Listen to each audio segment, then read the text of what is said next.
Howdy, y'all. What's going on? Welcome back to the Wright Brothers for episode 12. As you can see, we are tired a little bit differently, but that is actually by design. Now, we know that the tone of our video typically is very serious due to the subject matter of these videos that we have, but that doesn't mean we can't have fun at the same time. So, what we wanted to do is really shine a light on some of the negative criticism that we've received. And this is literally just from like the last couple of weeks, so it's by no means is a complete body of work, and we will be continuing to release these videos for as long as we keep getting negative criticism. So bring it on, because we love it, and we're going to take it, and we're going to show you that what matters is not that you're going to get criticism. What matters is how you respond to it. The Greek philosopher Epictetus actually said, any person capable of angering you becomes your master. He can only anger you when you permit yourself to be disturbed by him. So with that being said, we're going to go and get into the inaugural episode of Love Letters from the Left.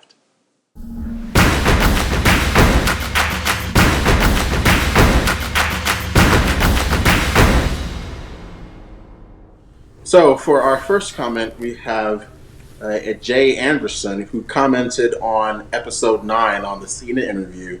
Jay Anderson took the time out of his day to write the following. I'm betting if video of Trump calling your mama the N-word surfaced, you'd defend Trump. Y'all are sad. I don't know if I would take that bet if I was him. Or if I was me.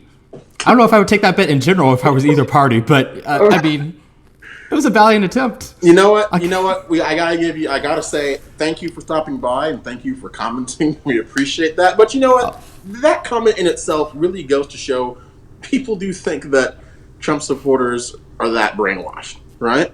They think, hey, if Trump makes a mistake, you're not going to criticize him. And nothing could be farther from the truth. There are things that neither of us necessarily like about what the president does, how he delivers something. That doesn't mean you have to dismiss the entirety of a person just because of one flaw or two flaws. So if something were to come up of that vein, of course we would call him out, because that has no place in public discourse. But for someone to sit there and say on a comment basically on a video where I was in New York City trying to represent people who do support Trump as being respectful and all, completely out of line. So thank you for the laugh, Jay Anderson. We appreciate you. Eddie, what you got? All right. Well, this one comes also from the walkaway video, the same episode actually, and this one comes from Mr. James Williams. Thank you, James, for your viewership and support through your viewership. He says, in all caps, mind you, these two people are actors. Trump is a racist, and you are a joke. Wait, which one? Is it you or is it me who's the joke? Damani, that part was unclear. That was unclear. But you know what? There was actually a compliment in there. He said we're both actors, and we've not taken a single acting class, and apparently we can pass for professional thespians. So thank you, Mr. Williams, for that. Maybe there's a second career there. Who knows? Trump is a racist. This is demonstrably untrue, but hey, when in Rome, leftist love letters tend to have a racist tint toward them. So it's tradition at this point. Yep. And we are jokes.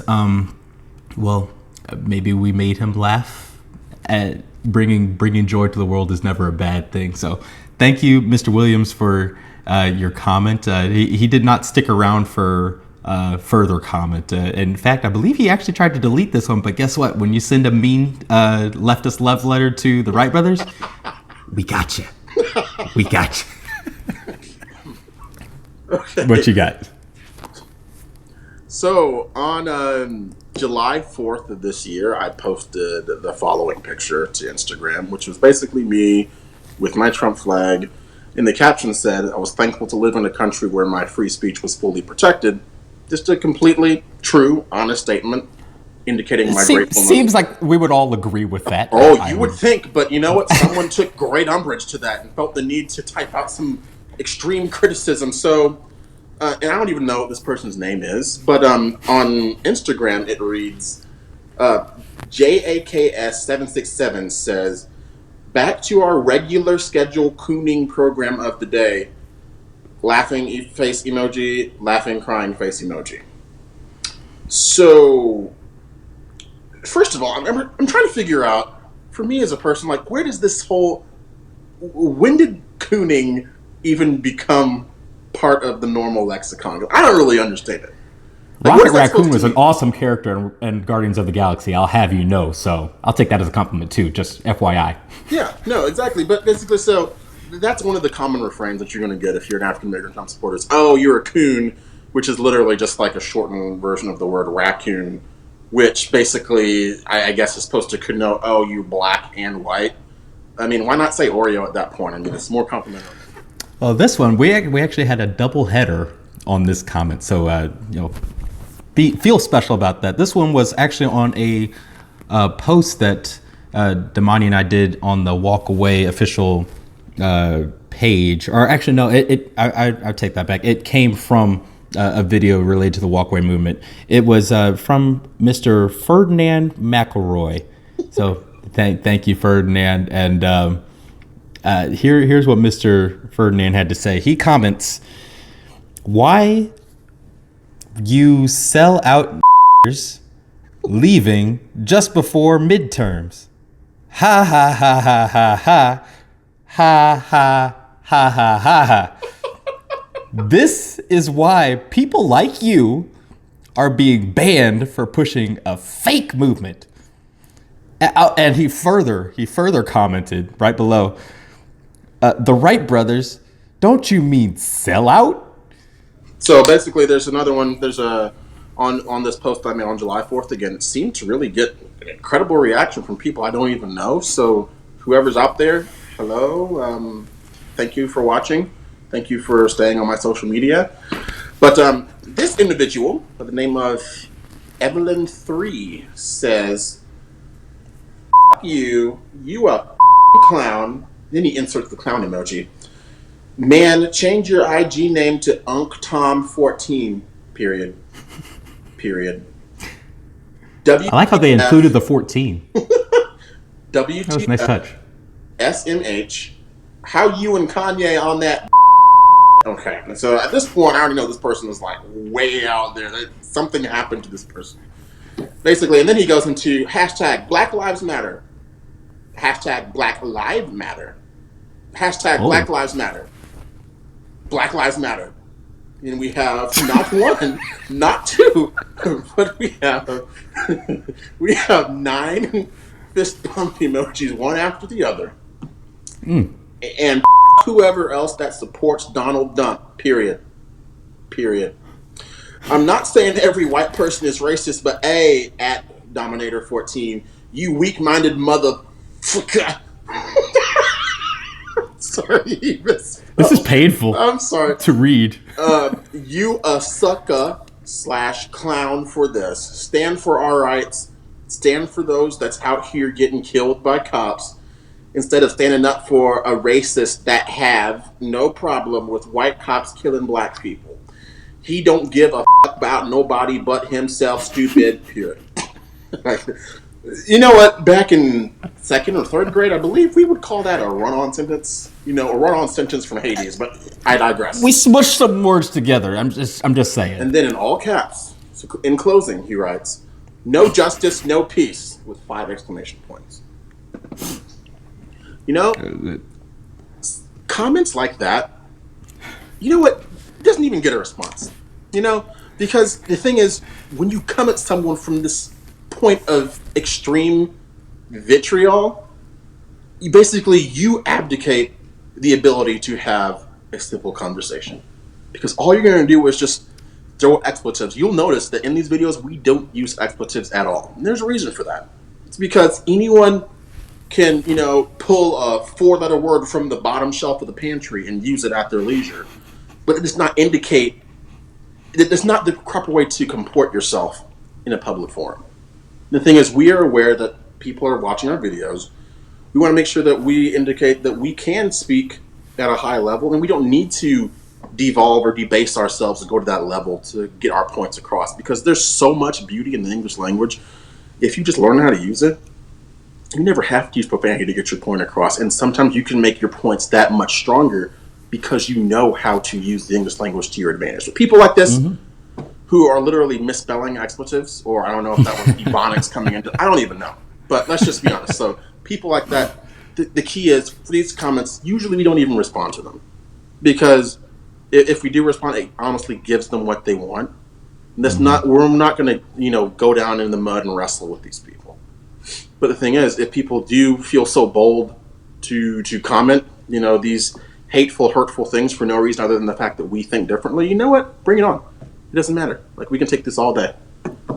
Eddie, I'll let you close. Yeah, and it like you said, we have fun with videos like this just because we've heard these kinds of quips and comments and various other calumnious speech against us, if you will, and after a while it kind of blends into a potpourri of nothing. It really does, because when the insults aren't even creative, they cease to become insults, and you start to think about not the insult itself, but what drove this person, like Damani said, what drove them to comment on the profile of someone that they didn't even know, simply for a difference of opinion, and not only comment on it, but come at it from a place of abject hatred and racism. And what purpose did it serve? Are you merely trying to be heard and vent and get something off your chest? Are you trying to provoke a reaction? Usually it's the second one. Or are you actually interested in a discussion? And what we are always interested in our channel is, we're not saying that we have all the answers to life. Nobody does. There only one man in all of human history had the answers to life, and his name is Jesus Christ. But whether you believe in him or not, we are not going to present ourselves as the experts on any subject matter. We're open to being wrong. We're open to changing our minds. We're open to accepting constructive criticism.